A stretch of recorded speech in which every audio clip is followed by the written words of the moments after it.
오늘 함께 묵상할 말씀은 출애굽기 11장 1절에서 10절 말씀입니다. 먼저 오늘의 주제를 살펴보겠습니다. 첫 번째, 하나님께서 보상해 주십니다. 두 번째, 하나님께서 높여 주십니다. 먼저 1절에서 2절 말씀을 통해 하나님께서 보상해 주신다라는 것을 살펴보겠습니다.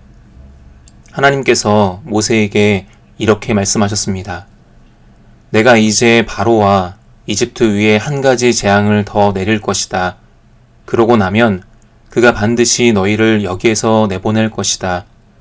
그가 너희를 내보낼 때에는 완전히 쫓아낼 것이니 이웃에 사는 사람들에게 은폐물과 금폐물을 빌리라고 이스라엘 백성들에게 말해라.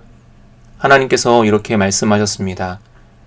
이에 따라 이스라엘 백성들은 이집트 사람들에게서 은금을 빌렸고 출애굽할 때 그것을 들고 나왔습니다. 한 가지 이상한 것은 출애굽하면 빌린 것을 되돌려주지 못할 텐데 하나님께서 왜 이와 같은 명령을 내리셨을까라는 것입니다. 누군가는 이렇게 하는 건 이웃의 것을 도둑질하는 것이 아닐까라고 생각할 수 있습니다. 하지만 하나님께서 이렇게 명령하신 이유는 그런 뜻이 아닙니다.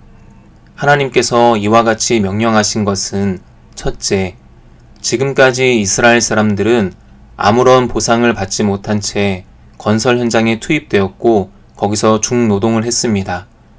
하나님께서는 이들이 출애굽할 때 지금까지 받지 못한 모든 임금을 다 받게 하셨습니다. 둘째, 이것은 하나님께서 아브라함에게 하신 약속의 성취입니다.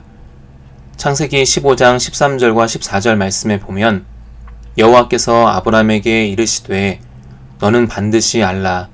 내 자손이 이방에서 객이 되어 그들을 섬기겠고 그들은 400년 동안 내 자손을 괴롭히리니 그들이 섬기는 나라를 내가 징벌할지며 그 후에 너의 자손이 큰 재물을 이끌고 나오리라 라고 말씀하고 있습니다. 하나님께서는 이스라엘 백성들이 큰 재물을 이끌고 나온다 라고 말씀하셨는데 이번 사건을 통해 그 약속을 이루셨습니다. 셋째, 이들이 이집트 사람들에게서 빌린 것은 전쟁에서 승리한 사람이 전리품을 취하는 것과 같습니다. 지금까지 이스라엘 사람들은 패배자 같은 삶을 살았지만 하나님께서 이들에게 완전한 승리를 주셨습니다. 그래서 그들은 도망치듯 이집트를 떠난 것이 아니라 승리자의 모습으로 전리품을 취하고 그리고 당당하게 떠나게 되었습니다. 이들이 이와 같은 은혜를 누릴 수 있었던 것은 하나님께서 그들을 위해 싸워주시고 승리를 주셨기 때문입니다.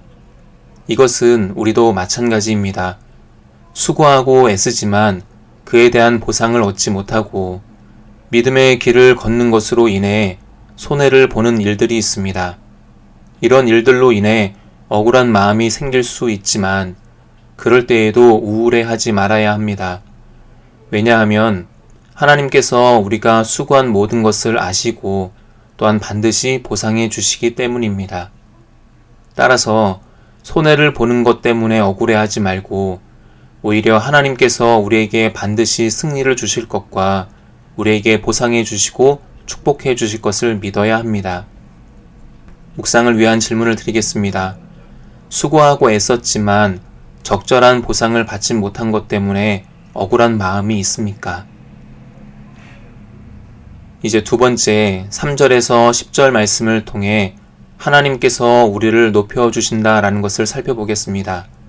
하나님께서 이집트 사람들이 이스라엘 백성들에게 호감을 가지게 하셨고 또 바로의 신하들과 이집트 사람들이 모세를 매우 위대한 인물로 여기게 하셨습니다. 모세가 바로에게 이와 같이 말했습니다. 4절에서 8절에 기록되어져 있는데 모세가 이와 같이 이야기합니다. 여호와 하나님께서 말씀하셨습니다. 한밤중에 내가 온 이집트 사람들 가운데로 지나갈 것이다. 그러면 이집트 땅에 있는 모든 처음 난 것들, 곧 왕자에 앉은 바로의 맏아들로부터 맷돌질을 하는 여종의 맏아들과 가축의 처음 난 모든 것들이 다 죽게 될 것이다. 그때에 이집트 온 땅에 애곡하는 소리가 크게 울릴 것이다. 그와 같은 일은 전에도 없었고 앞으로도 다시는 있지 않을 것이다. 그러나 이집트의 개들조차 이스라엘 사람이나 그들의 가축에게 짖지 않을 것이다. 왜냐하면 내가 이집트와 이스라엘을 구별하였다는 것을 너희가 알게 될 것이기 때문이다. 하나님께서 이렇게 말씀하신 이유는 이집트 사람들이 이스라엘 사람들이 낳은 남자 아이들을 강물에 던져 죽였기 때문입니다. 모세가 이와 같이 하나님께서 하신 말씀을 바로에게 전한 후에 이렇게 되면 당신의 모든 신하들이 제게 와서 제 앞에 엎드려 당신과 당신을 따르는 모든 백성들은 모두 나가 주십시오 라고 사정할 것입니다. 이런 일이 있은 후에야 제가 이곳을 떠나겠습니다 라고 말했습니다. 모세는 화를 내며 궁궐 밖으로 나왔는데 하나님께서 모세에게 바로가 너의 말을 듣지 않을 것이다. 왜냐하면 내가 기적들을 이집트 땅에 더 많이 보여야 하기 때문이다 라고 말씀하셨습니다. 이와 같이 모세와 아론이 바로 앞에서 모든 기적들을 보였지만 하나님께서 바로의 마음을 강팍하게 하셔서 바로는 이스라엘 백성들을 보내지 않았습니다. 우리가 믿음 생활을 하다 보면 사람들에게 조롱을 당할 때가 있습니다. 하지만 이집트 사람들 뿐만 아니라 그들이 키우는 개들까지 이스라엘 백성들에게 아무 말 하지 못했던 것처럼 하나님께서는 우리를 세상의 조롱거리가 되게 하지 않으십니다. 오히려 모세를 위대한 사람으로 여기게 하셨던 것처럼 우리를 영광스럽고 존귀하게 하십니다. 어떤 찬양의 가사처럼 허락하신 우리의 삶이 작게 보일지라도 우리가 하나님의 존귀한 자녀라는 자긍심을 잃지 말아야 합니다. 묵상을 위한 질문을 드리겠습니다. 모세가 세상의 권력자 앞에서 당당했던 것처럼 하나님의 백성으로서의 자긍심을 갖고 있습니까? 아니면 환경과 상황을 바라보며 스스로를 메뚜기처럼 약하고 비천하다라고 생각하십니까? 오늘의 주제를 다시 살펴보고 말씀을 마무리하려고 합니다. 오늘 우리는 하나님께서 보상해 주신다는 것과 하나님께서 높여 주신다라는 것을 살펴봤습니다. 사람들이 나에게 보상해 주지 않는다 할지라도 하나님께서는 반드시 보상해 주십니다.